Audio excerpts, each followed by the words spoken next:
Hello. Welcome to Quackalope. I'm Shira. I'm Jesse. You always take the Board Game Co. intro. I know, because we're Quack and Co. Listen, we are not vlogging this week. In fact, there's another video that's already live on the channel that if you're watching this, you should go check out. That one's really good, actually. Much better than this one. Listen, this is our weekly update. We have separated this from the vlog for this weekend. Only moving forward, we might do in Bix. There's usually going to be a give and a take. But Alex and I, earlier last week, went on a bit of an adventure. Yes. And so go swing over, watch that vlog, watch that story. This is just going to be a conversation between us about what we're doing, what's coming up, what we've played. Yep. And if you're wondering if we're clickbaiting the title with Now or Never being here, We are. we aren't. We aren't clickbaiting the title. We played the game. I know, but we're also clickbaiting the title. No. It's only clickbait if you do what we did last week with Blood Rage, where we hold it up and we're like, we did something with this. We did nothing with Blood Rage. We have played Now or Never. We actually can hold up the game that we needed to hold up instead of Blood Rage. All right. We can't because I accidentally leaked the cover before they intended for it to go out. So all the photos are deleted off of Instagram and off of Facebook, and like 60 people for about an hour saw it. Got a bit of a sneak peek. So I didn't know you did that. Yeah, well, I didn't know it wasn't public knowledge yet what the cover looked like. So how are we supposed to do a playthrough without showing the cover? Well, no, at some point they're going to release the cover. Oh. It's part of their marketing though, where they have this whole they're a company, so they have this whole plan. And then I come in as I'm a duck, here's the game, and they're like, oh no, who let the duck into the building? Apparently they did. Either way, we're talking about a game that just arrived downstairs. If you watched last week's, you'll know what we're talking about. I'm not going to name names because apparently I'm not allowed to say anything about it yet. Correct. You almost leaked a bunch of stuff last week too during the video. No, you had to make you had to check with them after we did the video and make tactical cuts. Yeah. Okay. You're really bad at this. All right, Sunday. I'm just excited. I'm excited about stuff. You drove to Tennessee Saturday night, and we're in Tennessee with Alex for Sunday night. For Sunday and Monday, and came back Monday night. You want to talk about your time down there? Because I didn't do much while you were people gone. Can watch the vlog to see. I have a few things I want to go over. Okay. But update me on what you and Rena did, because you two were honestly the thing that made this happen. Alex's first road trip. Yeah. For content creation. Yeah. My first venture out with Alex, I suppose, teaching him. He literally came back and said, I now understand why Jesse does what he does. Fascinating. I didn't know he said that. He's become we much more... should get a quote and put it on our page. He has become much more sweet to the idea of travel, of meeting people, of playing games, of touring the country. Cute. So it was a good trip. Cool. But you and Rena, his wife, made that possible. Yes. There was 4 kids back there. Yeah. It was a fast day. Sunday was the 9th of Tisha B'Av. That one. In Jewish calendar, it's the day when all of our temples were destroyed. So we kind of mourn that day, and it's a 25-hour fast. It starts... Water and food, yep. It starts sunset in the night and goes to sundown the next night. So it wasn't just the nature of there being 4 kids that Rena needed a little bit of a hand to watch. She could have managed that on her own. It was the combination of that along with a fast day. Yeah, that we couldn't be eating or drinking, and 4 kids is a lot to manage when you have no energy. So that was the fast day. Did you do anything on that day, or did you just We baked cinnamon rolls. Great. We baked challah. We baked had some of those cinnamon rolls. We made fettuccine Alfredo. Okay. We got bagels. We had bagels and lox. We had a whole food day after the fast. It was the bomb. Yeah. You missed out on all that. You had really tacky cinnamon rolls from a store. We did. I didn't tell you the story. Alex kept telling me, she's like, do you want these cinnamon rolls? And I was like, no, I made. She's like, but try these. She's like, I made. Yeah, nowhere near as good as what you and Rena And they were better like. fresh when they came out of the oven. I'm sure. They were just melty and soft and gooey. Yeah, all right. I won't continue to go that. Monday, while you were gone, I ran errands. I had to get an e-check done. I almost got my car license revoked and confiscated. You got the weird threatening mail from the government that's like, if you get pulled over and you haven't paid your taxes on your car, if you haven't checked for make sure it's environmentally friendly and all that. You know. So I took care of that. I dropped off some donations. I sent my passport to be renewed because Canada looks like it's opening up its border. Canada's opening up. We 100% are going. If Canada's opened this year, we'll go visit Helena. We'll do a road trip through. We'll visit Helena, Burn Island Games. We're going to visit Board Game I don't know who else is up there except Helena. Board Game She just makes me Coffee. happy. I believe Jake Cormier, Mind MGMT designer, is up there. There's a lot of people up in the Canada and then we'll drive over to Alaska because that's one of the states I want to see. So we're just going to drive across the entire country of Canada. We might save that for next year. Maybe? This year? You know what? You're right. Betsy can make it to Alaska. Betsy can. If we break down in Alaska, it's a much cooler trip. So I sent my passport off, and then I went with my friend to see sunset at the beach while I waited for you guys to come home. And we got back. We got back 30 minutes early. Not 30 minutes early. We got back on time. On time. So Alex had a date night with his wife, and as I was driving up, I saw the other couple that were doing the couple's date night with them walking down the street. So we were within 4 minutes of, I did a very good job getting us home. You can see all that in the story. Let me talk to you about what we were doing while we were traveling down there. We drove down to Nashville, Tennessee to visit Ivy Studios, who's the designers of Moonrakers and Veiled Fate. Veiled Fate is one of the games that I'm currently doing some, not development work for them, but for some flavor text writing and mechanics development. Lore work. So it's one of the companies that I have a good relationship with, that I'm super excited about what they're doing, and man, they're such quality people. They ended up doing something that I haven't seen done in the content creation space.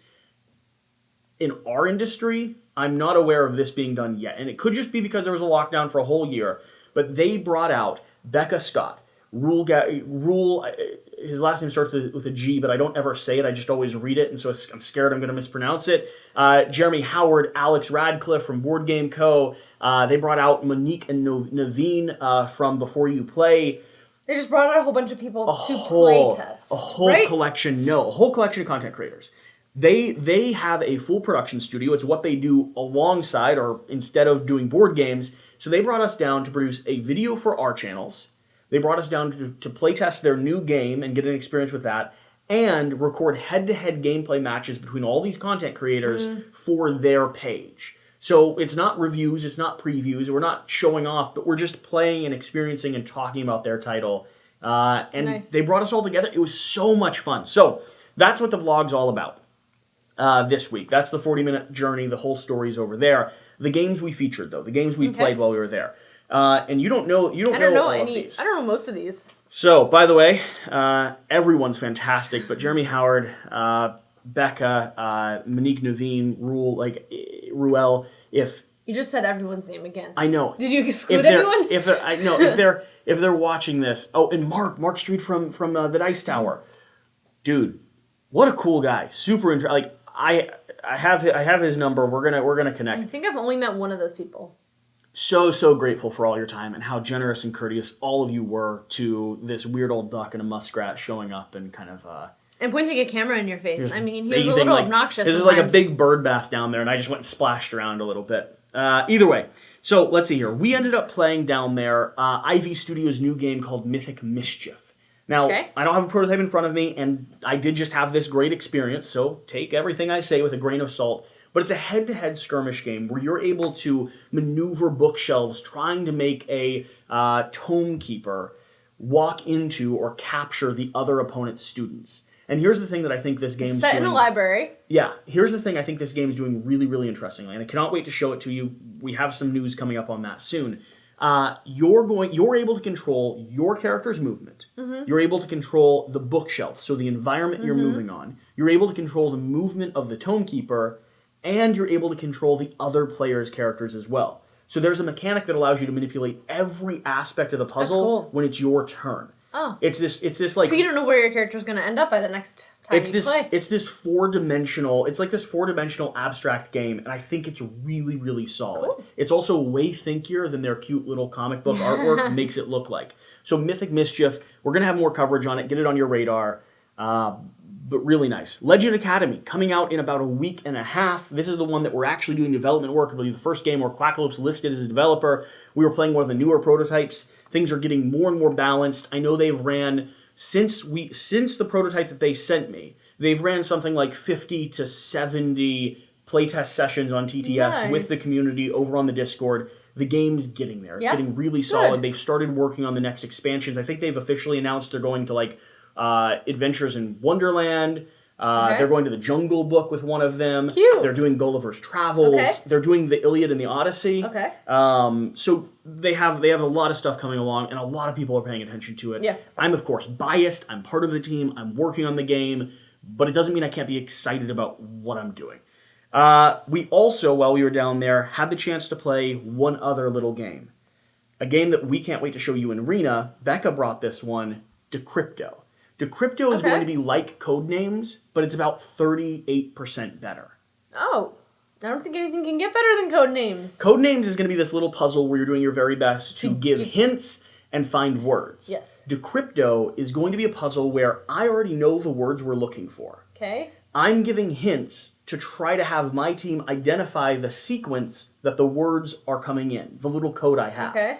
You're trying to interpret my hints to unlock our code, and you only score points, not when you get it right. You only score points when the opponent messes up or the opponent catches your code. Interesting. It gives you a little bit more information on the back end. It feels the same as Codenames, but I genuinely think it's a little bit more thinky and a little bit more strategic. Is it... How many players do you need? We played with 4, and it was really solid. It's the game that Alex, after movie night, it's the game that Alex was going to show you, me, and Rena. Yeah. So, that was... Movie night ended up at midnight, so you have to sleep. That was our week. Nothing else on that list? That was our Sunday, Monday. Okay. I've got a few other things on our list, but let's hop. I've been talking for a little while. Yeah. Tuesday, we stayed in Cleveland an extra day because there was a really great movie coming out that we wanted to see that Alex and Marina said they would watch if we left, and I didn't. We were leaving this Black time. Widow. Yes. You want to talk about it? Like, spoiler warning, Black Widow. Boo, boo, boo, boo. It was a high and a low. I think everyone kind of agreed with that. It was the best Marvel movie yet that I don't want to watch again. Yeah. So I really liked it. She happens to be my favorite character in the Marvel Universe, so I am a little biased. But we stayed because when we were leaving Cleveland this time, Alex and Rena told us that if we didn't stay for a movie night, they were going to watch Black Widow without us because Alex was just seeing way too many spoilers online. Yep. So we stayed Tuesday to watch it Tuesday night. So that was basically Tuesday. It was really decent. Yeah. It was really decent. I did a nursing shift in the hospital on Tuesday as well. Yeah. So I was up really early. Wednesday, I also worked a little bit in the hospital in the morning, and then we packed up and came to Maryland. Okay. You drove. We figured out a cure for my nausea. Oh, well, that's true. I mean, You skipped something. You skipped something that we did on Saturday. Saturday was a week ago. Saturday wasn't in the last vlog, though. Wasn't it? It's always Friday, posted Saturday.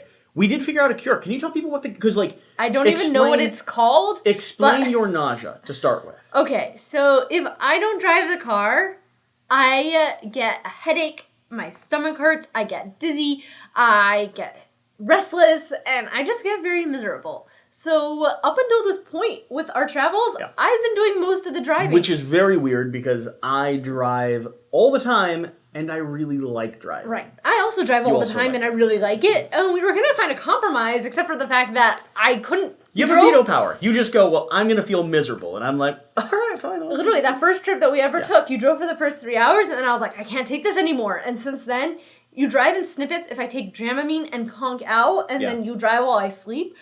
But we haven't found a cure that allows me to stay awake and enjoy the drive. We hadn't found a cure. We have now. And I don't know what it's called. Where'd you get it from? CVS. It's sold at all the drugstores. It starts with a B, I think. It's non-drowsy. It tastes nasty. It's a chewable, but it works. And it allowed him to drive the entire way here. Not drive, like, safely, carefully. Yeah. I do drive safely. I have a perfect driving record, if you haven't heard. But, he likes taking the country roads, swerving I'm up from Kentucky. and down, I like the winds and the twists. And he'd be great for a roller coaster, honestly. I was able to do that. He was able to do that, and I did not get sick. So that's really exciting for us because part of our news is that we're driving to Florida this next week. So we're driving to Kentucky. Then to Tennessee. Then down to Tennessee, Nashville, where we're going to be visit Ivy Studios again. There's a great kosher Indian restaurant down there that you have to try. I would go out of my way to do that. Yep. And then we're going to be filming some with Ivy. And then we go down to Miami to visit my family. And then I go back up to Orlando. Is that where you never told me where it was. Orlando has all the amusement parks. So the reason... I might follow you and go see some amusement parks. I don't think so. Either way. We're going down to Miami to visit your family for a few days, and then I'm trailing back up to Orlando. The reason why we're going down to Florida is I have one of my few photography contracts of the summer is down there. There's a big event happening, and so I'm going to be, taking pictures of people on stage, basically. So we have a long drive, basically, was I was about to say, and it's helpful if you can contribute to that driving. It would be. Instead of the 14 plus 8... the 23 hours we're going to be driving at the beginning of this next week, if that wasn't all on your shoulders... Yeah. It might be nice. You'll make it, though. So. You'll make it. So that was Wednesday. We got into Maryland, and we played... You missed something, remember? What else did I... Oh, Western Legends on Saturday. Okay. Preparing for head-to-head coverage with Bantam West. Yes, I have not played Bantam West yet, but we did refresh on Western Legends. Western Legends with the expansion that introduces some vagabonds. It introduces a sideboard, introduces a train moving around the board, has some more betting and gambling mechanics. A little bit more ways to win. I really like Western Legends. I really like it. I just don't like other people playing it with me. And it's not a solo game. It's not, no. Right, so you have really amazing turns. I think it does have a solo mode. Does it? I think so. You have really amazing turns. Yeah. I think we were all agreed. Like, on our turns, we felt like we were doing a lot of fun things, but then it took a really long time to circle back to our turns, and I kind of got a little bit bored. It stretched on for a little while, and the board was really spread out, so you kind of didn't even have to interact with some people across the board. The open board gave us way more opportunities, but also separated us even more. We played 4 players. Listen, we're going to play Bantam West here in the next few days. We're going to be doing a gameplay of that, and then we're probably going to do head-to-head with Bantam West and Western Legends. I think they both have a ton going for them. But right now, my gut check, and Bantam West is still prototyped, so not finished. Yeah. And a little concerning, they're adding and iterating a lot to it, which I think is actually bringing it out of Alex's camp of, like, he loves the game, but it might not be right for him because of the amount of stuff they're adding to it. Interesting. The puzzle for me is, can they keep it streamlined and tight so that it doesn't have the same issue that Western Legend does, where it's too open world. There's too much going on, too much that you're puzzling. And I think the battle mechanic, I think the fight mechanic, I think the incentives for different personal but public objectives might finagle that one a little bit higher than Western Legends for me. But we got to judge. From now, all I've seen is Bantam West. I haven't played it yet. I like the artwork a little bit better than I do Western Legends. But that's all that I really have going for me at this point. I'm excited about both. We'll see when we actually get a chance to sit down and play. Continue with Wednesday. Can I talk about what we played Wednesday night now? No. Starts with a D. Can you guess? We played a couple games this week that started with a D. Wednesday night. We got in. We played with Jan. What did we play? It had an app. Just can't think of it for some reason. I mean, we did play 2 games this week that start with a D. I know what it is. And have an app. I know what it is. We played Divinus. Divinus, we can't decide on how to pronounce it. Divinus. Divinus. And I really liked it. By Lucky Duck. It's going to be a legacy game, a 12-scenario, tile laying and sticker placing and quest completing legacy game. The first game was meh. The second game was fantastic once I figured out what was actually going on. I almost wish I could trick people into watching the second game play and understanding what happened in the first one. Like, the first one doesn't sell it. It doesn't tell you to come back for more. Yeah. So that was Wednesday night. Thursday, Jan's mom was coming into town, so that's why he's not really very present. She's here this whole weekend. Yeah. But before his mom came to town, we started a game of Destinies, which is the other app-driven game that we played that starts with a D. From Lucky Duck. Same company. Jan had to leave in middle, so we finished it up on our own, and I got the idea that I want to do all the scenarios in a row, in one shot, with a bunch of Red Bull, one day. That'd be fun. I didn't realize you wanted to do it all together. Oh, I wanted to do it all back to back to back. Maybe we just make that like a 17-hour video, too. With pies of pizza and Red Bull and just a very unhealthy game day where we just go through and play. That was what I was thinking. I think it could be really fun. Streamed? Maybe live streamed? Public? I don't know. We'll allow people to jump in because we'll be leaving to get food, taking breaks. I think that'd be cool. Maybe. We'll have to think through it. Yeah. We'll have to think through it. Any ideas? Okay. Comment down below. Destinies still just as fun. I think I've played it at a lot of different player counts so far. You played it solo as well. Yeah. I played it 1, 2, and 3. I think 2-player is by far my favorite player count. Yes. You have enough interaction with someone else, the competition, that either you guys can be going head to head or you can be going for different goals, but you are still intertwining with each other. Solo is really nice and fun if you want to get a solo game in. I don't really like solo gaming that much, but with the app, I don't feel like I'm all by myself. So I do like it as a solo game. 3 is kind of too much. You are always competing with someone on an objective, but the problem is one person is left off. Right, and they get to just steamroll ahead. I almost wish for 3 players, everyone had their own individual objective, and they overlapped a little bit, but they didn't even give you a choice. It was you're assigned these objectives. You didn't have a choice. As a way to limit the opportunity for me to compete with you and let the other person run away with it. I hear. But Destinies, great. Divinus, really, really good. And what else do we have? The clickbaity thing.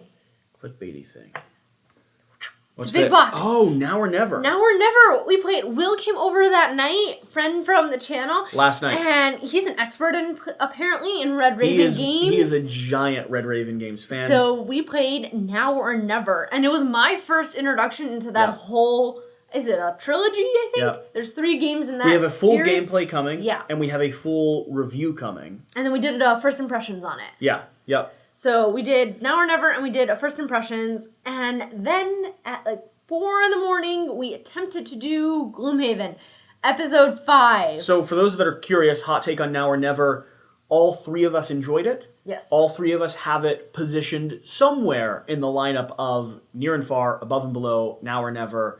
There's some Sleeping Gods. There's some Sleeping Gods. There's some negotiation there, but I would say right now it is easily competing with the most popular titles from Red Raven Games. Yeah. So, and we did a 4 a.m. gameplay of Gloomhaven, which we just did another 4 a.m.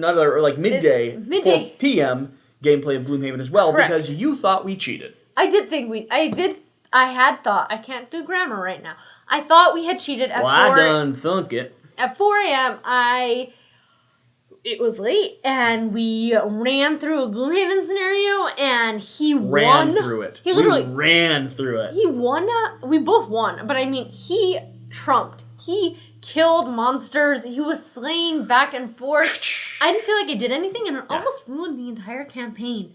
So I asked him to play it again, because if it ruins the campaign, guess what? Doesn't ever get to the main channel. It's true. So we played it again. I had a lot more fun this one. He didn't because I ruined some of his moves. I was going to do the same big move I did last time, and she was like, I was like, whatever you do, don't step in front of me. And she's like, I'm just going to walk right here. And I said I was going to step in front of him, and he's like, I'm still going to play these cards because I don't think you're actually going to step in front of me. I said, well, maybe don't do it. And I said, I will. You have a chance to change it. But please don't. And I said, I will. And you can head over to the Patreon and see more of this animated discussion that we had. Sure. And then it's Friday. We prepared for Shabbat. Okay. Cleaned. Did Gloomhaven. We're doing the weekend review. We're going to do an unboxing. Steam Watchers. Steam Watchers. We've played Alex's. We have an unboxing of this one because we want to be able to play it over the weekend. And then we're going to launch into the weekend where it's technology free and just games all day. What are we hoping to play? So, Bantam West, I want to get to the table. Yeah. Steam Watchers, I want to get to the table. Yep. I was hoping Beast would arrive. I dropped it off at Alex's. I was hoping we'd get it back to play another 2-player head-to-head. Ooh, that would have been fun. Why didn't you bring it back? I would like to try to learn the solo automata for Root so that you and I can start doing head-to-head competitions with a bot. You can do 2-player as long as you balance it with a big faction. So we could do like double vagabonds with moles or with Eerie and cats on the board running themselves, and we're just trying to solve the puzzle. You see what I'm saying? Mm-hmm. Okay. What else? Anything in your radar you really want to play? I kind of want to look at Sleeping Gods. Also, I have some rulebooks that I want to get into. I'd kind of like to open Sleeping Gods, take out the rulebook, and kind of dive into the rulebook. There's another game that Cerebria. We unboxed it. We unboxed it, and I still have it. I started the rulebook. I watched some videos on it this week, and I want to read the rulebook now so that we can play it. Yeah. I'd love to do it sometime next week, the week after. Yeah. There's a few. We have to decide what we are actually taking on the road with us, too, because we're going to be down in Florida for about a week and a half, 2 weeks. So leave some comments down below. What should we bring with us? Either from our collection, from your collection. We can always source and get games. We're going to be getting some when we're down there. We have some friends that are down there that'll have some. Yeah. But ultimately, we're going to have to be bringing with us and producing some games and some content on the road. So what would you like to see, and what do you think fits a travel or like a journey-based video well? Other than that, any other big like foundational things? Hand me my phone. I want to look at what we posted up this last week because I'm always curious. Sometimes there's like little week recap on that was all I videos I had I'm that went looking at live. our shelves to see if I see anything. Okay, so that video is going up. I posted the Cerebria unboxing, which we did together, which was really lovely. Paleo just won the Kinderspiel, I believe, which is a giant award out of Germany. Okay. Paleo is a game that Alex and I did together. Fantastic little. It's like the Robinson Crusoe game. It's a solo Crusoe game. It's like that, except you're cavemen. You're trying to work together to gain resources and kind of upgrade your tribe. Unboxing of Titans went up. 10-minute or less Lumeria, which looks like a really cool card puzzle. Oh, there was something else that you wanted to bring. It's on our table downstairs. It has these really cute chibi minis that are a bunch of birds, ducks. I wanted to be the raccoon, Rocket. Oh. That. So I want to try to start doing this thing. And if anyone has experience with this or has seen other players do this, I really want to do a couples... Well, I really want to do I guess it's 2 people. So a couples. Yep. A couples RPG session based in like the D&D universe or Humblewood. So Humblewood is going to be this bird and mouse. Like it's like a Redwall esque or Root esque environment and world. And I want to run it as the DM, telling the story, doing what I love to do, spinning all these tales, and have you run it as a character and without a team of people. Because normally in an RPG you'd have 3 people in a party and you'd all be going together. But I think it would be cool to sit down and have a story prepared and just have you go on an adventure. I'd love to do that. And I'm twisting and spinning the nail, I'm playing it with you and against you and helping you journey through this. I think it would be so cool. Yeah. I don't know, and maybe we could have special guests come in or something and join for a session or 2, but I think it would be neat to go on this one little solo quest. I don't think it's that big, so I think it's very travelable. I just love the idea of, we'll probably start with a few one-shots, but I love the idea of me being able to tell a story alongside you and you going on this. Making the choices. Well, I can make the decisions. Don't you ask me questions? It's not just a choose your own adventure, though. So in RPG, the nature of it is you can do anything you want in the world. And it's my job. Imagine walking... I can fly to the moon? If you're able to build something that allows you to do so, or harness a dragon that allows you to like fly up into the ether sphere, sure, absolutely. Or find a lost alien spaceship. My raccoon will fly a dragon to Pluto to visit the planet that everyone doesn't think is a planet anymore. I hear. The idea of an RPG game, imagine like you're walking into a blank piece of paper or like into the green screen. And I'm sitting here, and as you're taking every step forward, I'm drawing and squiggling and narrating and creating the world around you. So one of the very first campaigns I ever had, there was a villager traveling, mercenary traveling with a boar, and the party came upon him, right? Cart tipped over, people were robbing him, they fought off the robbers, and there was a war pig that was there. They decided they wanted to go out of their way to capture and befriend the war pig instead of just kill it like they were supposed to. So they ended up finding turnips that gave them the ability to like lure the war pig, which is how the bandits were able to do it themselves. And for the next 7 or 8 episodes, like 3 or 4 hour sessions apiece, they were luring on this war pig who had no interest in being their friend, who was just following the turnips in their bag, and they kept like going out of their way to save and rescue. The point is, it's a story that we get to tell together. Cute. And it's not just yes or no. So what has me really interested in doing it is because one of my all-time favorite TV shows plays it. Nice. Very nice. Which TV show do you think I'm talking about? Stranger Things? No, Big Bang Theory. Big Bang Theory. Sheldon is always the dungeon master for... I don't watch Big Bang Theory. Such a funny show. You're missing out. Either way. Your humor is always off. This is going to be a weekly update. Sponsored by, like normal, sponsored by Red Bull. And bourbon. And we'll catch you next week. We will be in an entirely different state. That's how we close these out. We'll catch you next week.